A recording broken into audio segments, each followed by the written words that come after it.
Dear students, a very good morning to all. Welcome you all to BA Part First English Literature class, Paper First. Today we are going to start with poetry part, and in that we are talking about Edmund Spenser's poem Ice and Fire.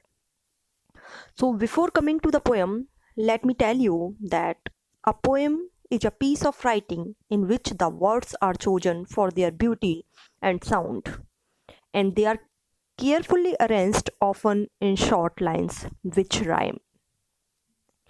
मतलब poem एक छोटा सा piece of writing होता है. आजकल तो बहुत बड़ी बड़ी पोएम्स भी लिखी जाने लगी हैं, लेकिन जनरली जब हम पोइट्री को डिफाइन करते हैं तो एक शॉर्ट पीस ऑफ राइटिंग होता है जिसमें कि वर्ड्स को इस तरह से चूज किया जाता है कि वो ब्यूटिफाइड लगे और उनका साउंड जो है, उनकी जो रिदम है, उनको इस तरह से अरेंज किया जाता है कि वो राइम करते हैं. जैसे राइमिंग क्या होती है, जैसे कोई लाइन है पर्टिकुलर पोएम की, ठीक है, उसका जो लास्ट वर्ड है वो नेक्स्ट लाइन के लास्ट वर्ड्स के जैसे उच्चारण होता है, उसकी साउंड एक जैसी लगती है.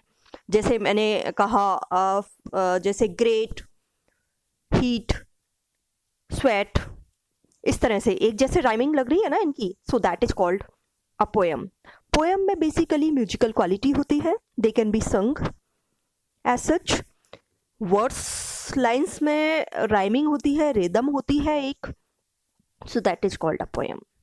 इनमें मेन डिफरेंस जो प्रोज और पोइट्री में होता है वो ये है कि प्रोज जो है फ्लो में आप बोल सकते हैं एक लाइन की तरह होता है, जैसे हम एसेज वगैरह लिखते हैं. So that is prose. लेकिन पोइट्री में डिफरेंस क्या होता है, डिक्शन का डिफरेंस होता है. Diction means the collection, selection and arrangement of words.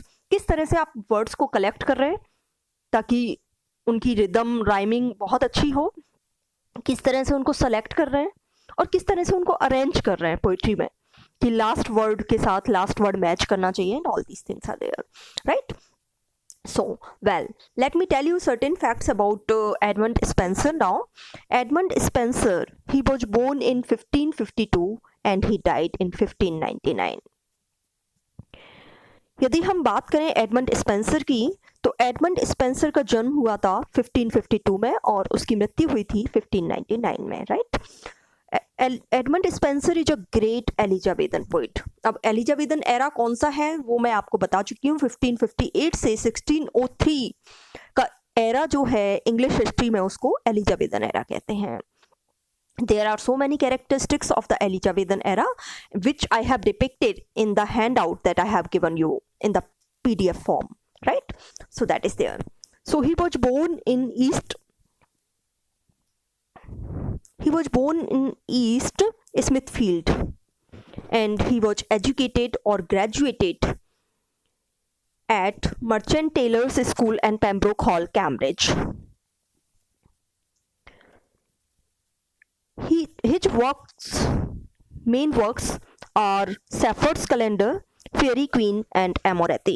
Sappho's Calendar actually is the most renowned work that is written by Edmund Spenser, and in this Sappho's Calendar he talks about round the year what the shepherd does in each and every month. He talks about the routine of the shepherds in this poem. As the title of this collection indicates, it is talking about the rustic life. Rustic life, rural life कौन सी है, जहाँ पे shepherds हैं, shepherdesses हैं, sheep हैं, and all the natural beauty is there. So in this particular poem, Shepherd's Calendar, जो writer है वो एक shepherd, एक rustic person का क्या रूटीन होता है थ्रू आउट द ईयर, उसके बारे में बात करती है. दूसरा जो कलेक्शन ऑफ राइटिंग है उसका फेयरी क्वीन है. फेयरी क्वीन एक्चुअली एक एपिकल पोएम जिसे कहा गया है. He decided to write it in the 12 books and each book was designed to talk about a particular virtue. ये पोएम जब उसने लिखना स्टार्ट किया था, एपिकल पोएम है, बहुत लंबी पोएम है, और इस पोएम में उसने एक्चुअली 12 वर्च्यूज के बारे में बात की थी. वर्च्यूज यानी हमारे अंदर की जो क्वालिटीज होती हैं, गुण होते हैं, उनको हम वर्च्यूज कहते हैं. तो हर एक बुक में वो एक वर्च्यू की बात करता है. So I am not going into details. फिर बात करते हैं हम एमोरेती की. एमोरेती इसकी लव पोएम्स का कलेक्शन है जिसमें 89 पोएम्स उसने लिखी हैं, और आपकी जो प्रेजेंट पोएम है आइस एंड फायर, ये एमोरेती का ही एक पार्ट है। ये 30th पोएम कहलाती है एमोरेती की। एमोरेती की यदि हम ओवरऑल बात करें तो it's a collection of love sonnets which were dedicated to his beloved Elizabeth Boyle. Elizabeth Boyle के लिए उसने ये पोएम्स लिखी थी। और जैसा कि इंग्लैंड में एलिजाबेथन एरा में पोइट्री जो लिखी जा रही थी, लव पोइट्री स्पेशली, वो दो तरह की थी। एक तो जो ऑब्जेक्ट ऑफ लव है उसको एडोरेबल मानते थे, वो वर्शिपिंग फैक्टर मानते थे, और एक जनरली वो बात करते थे। तो यहाँ पे उसका जो लव है वो एक मीन्स एडोरेबल स्टेज पे है। और यदि हम बात करें एलिजाबेथ बैरेट ब्राउनिंग की, जैसा कि इस पोएम में not Elizabeth Barrett Browning, it is Elizabeth Boyle. यदि हम बात करें एलिजाबेथ बॉयल की तो she did not reciprocate his love. I am talking about the theme of this poem, right. So Elizabeth Boyle ने कभी भी उसके लव को रेसिप्रोकेट नहीं किया था। Why? Because first factor was that Edmund Spenser was quite elder to her, and the other thing was that his first wife was dead, so she did not reciprocate his love in the beginning. So here in this poem the writer is reflecting that how hard-hearted his beloved is. She is not reciprocating his love, and how passionate he is towards her. So this is the main theme of this poem. So now let us come to the poem itself.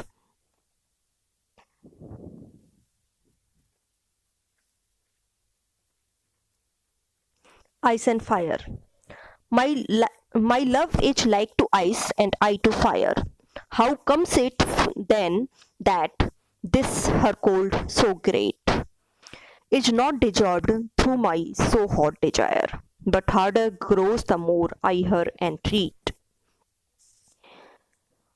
ये poem जो है वो sonnet format में है। Sonnet means a 14 lines poem. अब sonnets दो तरह की हैं, जैसा कि मैं आपको पहले ही बता चुकी हूँ। एक तो होती है क्लासिकल सोनेट, जिसे हम पेट्रार्कन सोनेट या मिल्टोनिक सोनेट भी कहते हैं। दूसरी होती है इंग्लिश सोनेट। इंग्लिश सोनेट इन्हें क्यों कहा गया? क्योंकि सबसे पहले इंग्लैंड में इनको लिखा गया था, और इनको शेक्सपियरियन सोनेट भी कहते हैं, क्योंकि शेक्सपियर ने इसको थोड़ा सा मोल्ड किया था। तो स्पेंसरियन सोनेट का एक अलग ही फॉर्मेट है राइटिंग का। इसमें 3 क्वार्टरिन्स होते हैं। क्वार्टरिन मतलब 4 लाइन स्टैंजा, जिसमें 4 लाइन होती हैं एक स्टैंजा में, उसको हम क्वार्टरिन कहते हैं। तो स्पेंसरियन सोनेट में क्योंकि 14 लाइन्स होती हैं, तो 3 क्वार्टरिन होते हैं 4-4 लाइन के, और एक कपलेट यानी 2 लाइन स्टैंजा होता है। और इसकी राइमिंग स्कीम जो होती है वो है AB AB, BC BC, CD CD, EE। So this is the format of the writing. अब इस पोएम की बात करें तो इसमें राइटर ने 3 क्वार्टरिन्स लिखे हैं, और इन तीनों क्वार्टरिन्स में 3 डिफरेंट क्वेश्चंस उसने रेज किए हैं, और अल्टीमेटली जो कंक्लूडिंग कपलेट है, 2 लाइन स्टैंजा है, उसमें उसने उसका आंसर दिया है। तो क्वेश्चंस क्या है कि why she is not reciprocating his love, why she is so much so hard hearted, and why her cold heartedness is not extinguishing his fire of love that is there. And ultimately he says that love alters all. So this is the concluding stanza of this poem, right? So let us come to the first stanza. My love is like to ice and I to fire. How comes it then that this her cold so great is not dissolved through my so hot desire, but harder grows the more I her entreat. अब एक बार rhyme की बात करते हैं। तो fire, Dzire, first line का last word और third line का लास्ट वर्ड आप देखिए, फायर डिजायर, इनकी राइमिंग एक जैसी है, एक जैसा प्रोनाउंसिएशन जब हम कर रहे हैं, आयर डिजायर, फायर डिजायर, आयर, आयर वाली जो लाइन है मीन्स साउंड है वो आपको रिफ्लेक्ट हो रही है। इसी तरह से सेकंड और फोर्थ लाइन को हम देखते हैं, great entreat, heat entreat, great entreat, तो ये भी राइमिंग हो रही है। तो ए बी ए जो फर्स्ट राइमिंग हो रही है फायर में, उसको हमने ए माना है, और थर्ड लाइन में भी वही रिपीट हो रही है, तो फर्स्ट लाइन और थर्ड लाइन की राइम क्या हो गई, ए। सेकंड को हमने बी नाम दे दिया क्योंकि ए से डिफरेंट है, ग्रेट, तो ए बी हो गया, फिर क्या हो गया, ए बी हो गया वापस से। ग्रेट एंट्रीट के साथ मैच कर रहा है और फायर डिजायर के साथ मैच कर रहा है, इसीलिए ए बी इनकी राइमिंग स्कीम है।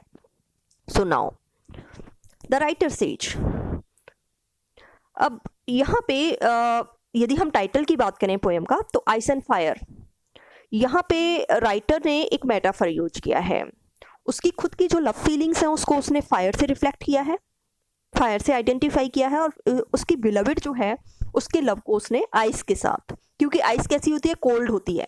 स्टार्टिंग में वो कह रहा है कि वो कोल्ड हार्टेड है, she is not reciprocating his love. इसी तरह से fire, because he is passionate towards her, that's why it's fire.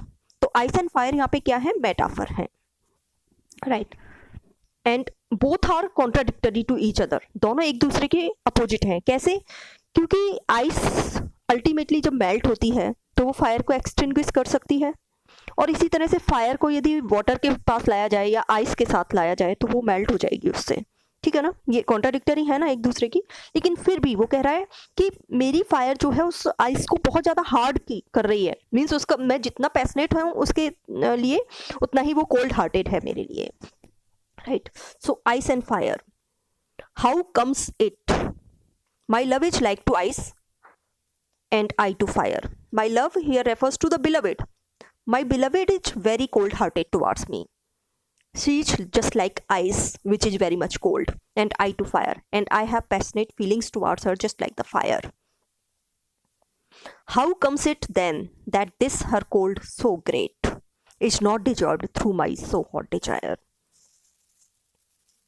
How comes it? How is it possible that then that this her cold so great that she is so much so cold hearted, it is not dissolved through my so hot desire.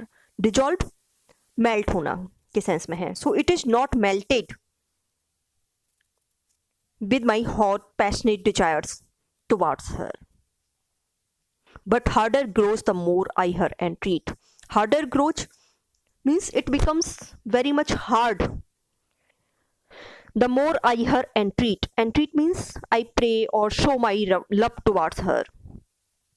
So he is saying that her heart is frozen, she is very much cold hearted towards me, and my passionate feelings towards her are not able to melt her heart towards me. She is not able to reciprocate my love. Is it clear? In lines में केवल एक बात, एक question writer ने raise किया है, वो है कि वो कह रहा है कि मेरी बिलवेड जो है वो आइस की तरह है, कोल्ड हार्टेड है, और मेरी डिजायर्स जो हैं उसकी तरफ फायर की तरह है, पैशनेट डिजायर्स हैं। लेकिन जितना मैं उसको कोशिश करता हूँ, मीन्स मेरे लव को वो रेसिप्रोकेट करे, मेरे लव को वो समझे, उतना ही वो कैसी हो जाती है, कोल्ड हार्टेड हो जाती है। But harder grows the more I her entry, जितना मैं उसकी कोशिश करता हूँ उसको मनाने की, उसको अपना प्रेम समझाने की, लेकिन वो कैसी हो जाती है, उससे भी कोल्ड हार्टेड हो जाती है। She is not able to understand my love. तो यहाँ पे राइटर जो है दो चीज़ें हैं इस मीन्स पर्टिकुलर पैराग्राफ में, वो ये है कि वो रिटोरिकल क्वेश्चंस की लेता है। How comes it then that this her cold so great is not dissolved through my so hot desire, but harder grows the more I her entreat. यहाँ पे जो क्वेश्चन रेज किया है वो रिटोरिकल क्वेश्चन है। यहाँ पे रिटोरिकल क्वेश्चन एक ऐसा क्वेश्चन होता है जिसमें कि हम राउंड अबाउट वे में बात करते हैं, सीधे सीधे बात नहीं करते, घुमा फिरा करके बात करते हैं।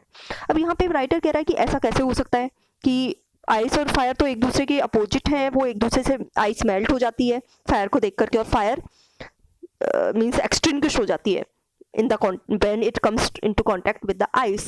लेकिन यहाँ पे क्या है, दोनों ही चीज़ें अपोजिट हैं। कैसे कि मैं जितना उसके प्रति मीन्स अपनी डिजायर्स रिफ्लेक्ट करता हूँ वो उतना ही कोल्ड हार्टेड होती जा रही है, हार्ड होती जा रही है, लेकिन जितना वो मुझे मीन्स अवॉइड कर रही है उतना ही मैं उसकी तरफ आकर्षित हो रहा हूँ, अट्रैक्ट हो रहा हूँ। So that is the thing in these lines, right. So let us come to the next stanza. Or how comes it that my exceeding heat is not allayed by her heart frozen cold, but that I burn much more in boiling sweat and feel my flames augmented manifold? Or how comes it that my exceeding heat means जो मेरी passionate desires हैं, means my love is very much warm hearted towards her, exceeding extreme love we can say, is not allayed means it is not lessened, it is not extinguished by her heart frozen cold means her cold feelings towards me. She is not having the warmth of love towards me. She is frozen in the heart. So but that I burn much more in boiling sweat and feel my flames augmented manifold. He is saying that she is not reciprocating my love. She is cold hearted towards me, but still I have passionate desires towards her. Burn much more in boiling sweat. Boiling sweat here refers to the feelings, the warmth of love that he is feeling towards her, that is not extinguished with her cold hearted response. And feel my flames augmented manifold. Feel my flames here refer to the passionate feelings. So still I feel the same warmth for her. Though she is not able to reciprocate my love, still I feel warmth of love towards her. Augmented manifold. Augmented means it is, accumulated we can say, it is increasing day by day. Manifold. Manifold means greatly it is increasing. It is increasing day by day. My feelings towards her are manifold we can say. So he's saying that however his heat has no effect on his beloved, which is cold-hearted, who is cold-hearted. Instead of becoming less cold, the ice of his beloved's heart is getting harder and harder. But if we talk about the writer, the heat of his passion and love remain unaffected by the ice of his beloved's heart, the cold-heartedness of his beloved. In fact, he is burning more and more. His passionate love is increasing manifold when he is perceiving the cold-hearted response of his beloved. So here the opposite nature of ice and fire has been reflected. कि ice के contact में आने के बाद fire जो है वो extinguish नहीं हो रही है, और फायर के कांटेक्ट में आने के बाद भी आइस मेल्ट नहीं हो रही है. आइस यहाँ पे कोल्ड हार्टेडनेस, अनरेस्पॉन्सिव हार्ट को रिफ्लेक्ट कर रही है बिलबिड के, और फायर जो है उसकी पैशनेट फीलिंग्स को रिफ्लेक्ट कर रही है राइटर की. Right, so that is there. So let us come to the next stanza. What more miraculous thing may be told, that fire which all things melts should harden ice, and ice which is concealed with senseless cold should kindle fire by wonderful device. अब यहाँ पे again writer दोनों के opposite nature की बात कर रहा है. वो कह रहा है कि ऐसा कैसे हो सकता है कि फायर जो है वो आइस को इजीली मेल्ट कर सकती है, और इसी तरह से आइस जो है वो फायर को एक्सटिंग्विश कर सकती है. लेकिन यहाँ पे तो सब कुछ मिरेकुलस है. मिरेकुलस मतलब ना तो आइस मेल्ट हो रही है ना फायर ही एक्सटिंग्विश हो रही है. दोनों ही चीजें इंक्रीज होती जा रही हैं. What more miraculous thing may be told? There cannot be anything more miraculous than this, that fire which all things melts should harden ice. कि जो फायर है, it is very surprising thing that the heat of my love, instead of melting the ice of my beloved's heart, should make the ice of her heart harder and harder. जो fire किसी भी चीज को melt, चाहे वो metal हो चाहे वो आइस हो, सबको मेल्ट कर देती है, उसके इम्पैक्ट इसके कांटेक्ट में आने के बाद आइस कैसी होती जा रही है, और भी हार्ड होती जा रही है. तो ये कैसे संभव है? ये तो मिरेकुलस है, ये तो आश्चर्य की बात है. And ice which is concealed with senseless cold should kindle fire by wonderful device. और आइस जो कि कैसी होती है, खुद भी कंजील्ड होती है, जमी हुई होती है, विद सेंसलेस कोल्ड, सेंसलेस है. उस जब आप यदि थोड़ी देर के लिए भी आइस को अपने हैंड में होल्ड करें तो आपका हाथ कैसा हो जाता है, उसमें कुछ भी यदि आप पिंच भी करोगे उसको तो वो सेंसलेस हो जाता है, उसमें थोड़ी देर तक आपको कुछ भी महसूस नहीं होती, संवेदनाएं नहीं होती। तो आइस जो है वो सबको जमा देती है और सेंसलेस कर देती है। Should kindle fire by wonderful device. लेकिन यहाँ आइस क्या कर रही है, जमा नहीं रही है, उसकी फीलिंग्स को कोल्ड हार्टेड नहीं बना रही है, लवर को कोल्ड हार्टेड नहीं बना रही है, बल्कि क्या कर रही है, उसकी फायर को और ज्यादा किंडल कर रही है। किंडल का मतलब होता है आग उकसाना, एक तरह से प्रोड्यूस कर रही है, फायर को और ज्यादा एक्स्ट्रावेगेट कर रही है। It is a wonderful device, it is a strange way, it's I am not able to understand it why it is happening. कि जो फायर सबको मेल्ट कर देती है, उससे ये आइस जो है वो और ज़्यादा मीन्स हार्ड होती जा रही है, और जो आइस सभी चीज़ों को जमा देती है, कंजील कर देती है और सेंसलेस बना देती है, वो मेरी फायर ऑफ लव को और ज़्यादा एक्स्ट्रावेगेट कर रही है। Right, so that is there. So here the lover has reflected his deep passionate love for his beloved, but she is cold hearted and she is not responding to his love.